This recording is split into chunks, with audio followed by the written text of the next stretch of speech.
Welcome to the Deep Dive. We're here to go beyond the scores, to really get into the why behind the moments that make sporting history. You know that feeling, right? A match that goes right down to the wire. Every ball, every single run, every decision feels like it could change everything. It stops being just a game, doesn't it? It becomes this incredible story, comebacks, brilliance, those finishes that leave you completely breathless.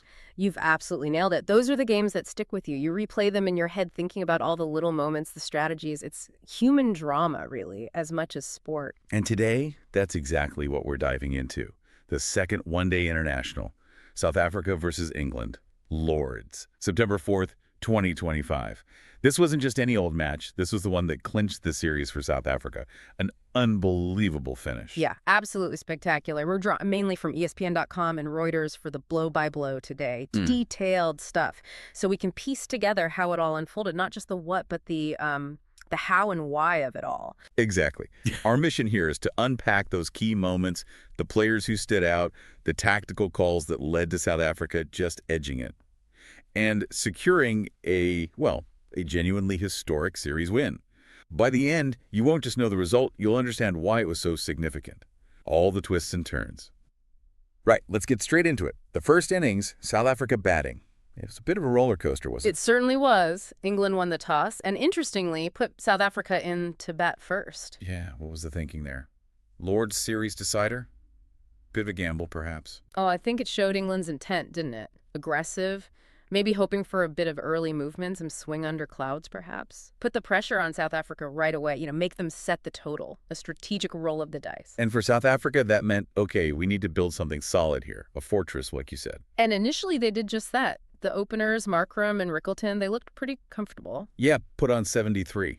Rickleton got out just after 13 overs. That's a decent platform, right? Textbook ODI stuff. Absolutely textbook. They soaked up that early pressure England wanted to apply, made England work for that first wicket. But then, cricket happens. Things got a bit, wobbly.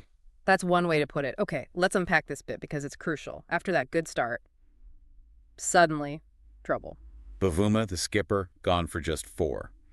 Then Markram, who was looking set on 49, he goes too. And just like that, South Africa are 93 for 3, inside 19 overs. From looking solid to, looking pretty shaky. You could almost feel the momentum swing, couldn't you? England suddenly had their tails up. What's the mindset in the Proteas camp then? Panic stations. Maybe not full panic, but definitely concern. England's bowlers were probably sensing an opportunity, trying to really press home the advantage. For South Africa, it's initially about stopping the rot, just consolidate.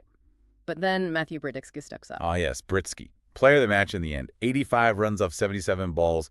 Brilliant knock. Brilliant is the word. And crucially, he wasn't alone. Right. Here's where it gets really interesting. Tristan Stubbs joined him. 58 off 62 balls.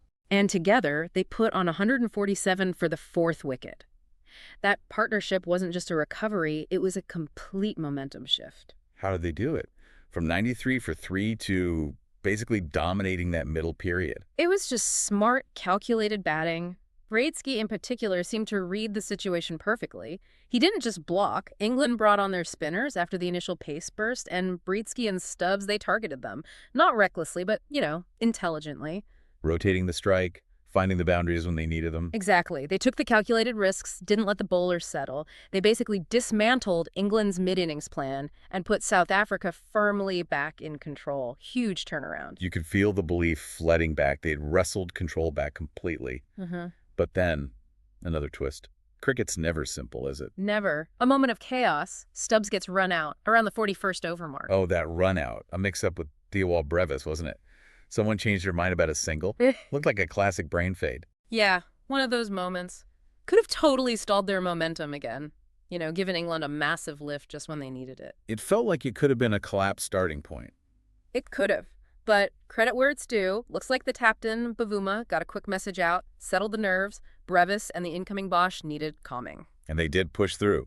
Brevis, despite maybe being involved in that run out, he comes out and smashes 42 off just 20 balls. Talk about making amends. Incredible hitting. Just what they needed at that stage. Proper acceleration. And Corbin Bosch chipped in, too. 32 not out. They finished strong. Very strong finish. Yeah. 330 for 8 off their 50 overs. That's a huge total, especially at Lord's in a chase. And helped by, what, 15 wides? Those extras always add up, don't they? Every run counts, especially as it turned out. From England's side, Jofra Archer was the pick, 4 for 62. Excellent figures in that context. And interestingly, Nandre Berger, 0 for 63 in his spell. A tough outing for him initially. We'll come back to him, I suspect. Definitely keep him in mind. His story isn't over yet. So 330 won the target, a massive chase for England. And it starts, well, about as badly as it possibly could. Disaster first ball. Jamie Smith, gone. Caught behind. First delivery of the innings. Unbelievable. Talk about putting yourselves under immediate pressure. The South Africans must have been absolutely buzzing after that. Oh, huge lift. Chasing a big score, you need a good start. That was the opposite. A massive psychological blow for England. But to their credit, they didn't just fold. They fought back. Joe Root, 61 off 72. Ugh. Very composed. Classic Root, wasn't it? And Jacob Bethel played a blinder too, 58 off just 40 balls. Really brisk, crucial innings that. Those two, their partnerships, they rebuilt things, didn't they? Got Yep. the run rate back under some sort of control after that horror start. Absolutely vital. They absorbed the shock, counterattacked smartly, and kept England right in the hunt through that period. But South Africa kept plugging away. Yeah. Field changes, bowling changes, keeping the pressure on. They had to. England have serious batting depth. Then Harry Brook made 33, got them past 200. But then Jos Buttler. Ugh. The England captain. He started to motor, didn't he? 61 off 51 balls. Looked like he might just be the one to see them home. He was playing beautifully, hitting boundaries, controlling the pace. He looked incredibly dangerous. South Africa knew they had to get him. He felt like England's key, their main hope at that stage. The challenge was immense. Butler can score all around the wicket. How do you contain that? You need a moment of magic or maybe just some really clever bowling. Which brings us to what's fascinating here. Lungi Ndidi gets Butler out. With a slower ball, right? Yeah. Around the 42nd over. Exactly, a pivotal moment. Just as Butler looked set to launch that final assault, Ndidi completely deceived him. What was so clever about that delivery? Against a player like Butler who reads the game so well. Well, it wasn't just slow. It was brilliantly disguised. Looked like a standard pace ball out of the hand. Butler was probably set for the quicker one, maybe looking to force it. But the change of pace, the slight dip, it just caught him out. Played the shot too early, spooned it up. Against a power hitter, that perfectly executed slower ball is gold dust. Huge wicket. Massive pressure bowling. Incredible skill and nerve.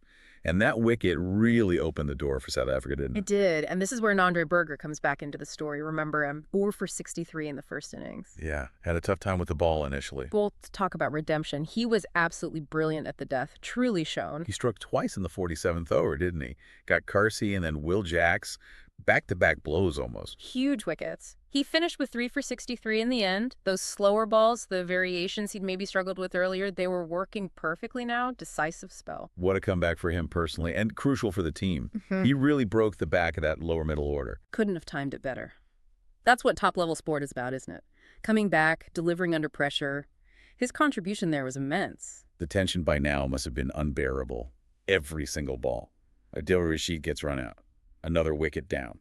Things were slipping away from England, but, they kept fighting. Jofra Archer, he wasn't done. No. He comes in and smashes 27 not out off just 14 balls. A late cameo that gave England a sniff again. Some big hits right at the end, even in the last over off Muthuzumi. He gave it everything. A really valiant effort, but it wasn't quite enough. England finished on 325 for 9. Just 5 runs short. 5 runs after all that. Incredible finish. Nail-biting stuff right to the very last ball. A testament to how hard both teams fought. So let's pull back. Look at the bigger picture. That 5-run win wasn't just about the one match, was it? No, not at all. That victory gave South Africa an unassailable 2-0 lead in the 3-match series. Series winners. And not just any series win. This was, well, historic is the right word, isn't it? Absolutely historic. It was South Africa's first bilateral ODI series win in England since way back in 1998. Wow, 1998. That's over 2 decades. That really puts it into perspective. A massive achievement for them. Huge. You could see what it meant to the players, the management. A real milestone moment for this South African team. Shows their talent, their fight. A victory built on so many contributions. We have to recap the heroes, don't we? Definitely. For South Africa, Right. Britska, obviously player of the match for that crucial 85. Stubbs' vital 58 alongside him. Brevis's explosive finish. And the bowlers. Berger's comeback at the death was incredible. And GD's key wicket of Butler with that slower ball, Bosch and Maharaj played their parts too. And for England, even though they lost, you have to acknowledge their fight. Root and Butler both hitting 61. Bethel's quick-fire 58 was outstanding. And Archer, 4 wickets and then that late hitting. He had a fantastic all-round game under immense pressure. Just a contest full of brilliant individual effort. He really was. Made for an unforgettable match. So this deep dive, it wasn't just about listing scores. It was about seeing that ebb and flow, wasn't it? The pressure, the moments of genius, the tactics. You've hopefully seen how it all built up. From the toss, through every partnership, every wicket, right down to that incredibly tight finish. Exactly. Every phase mattered. And thinking back on this incredible game, what do you think? What was the one moment, the single performance that ultimately swung it? Or maybe how could just one different decision, one tiny piece of execution have changed everything? Could England have won? Could South Africa's long wait have continued? Lots to think about until our next deep dive.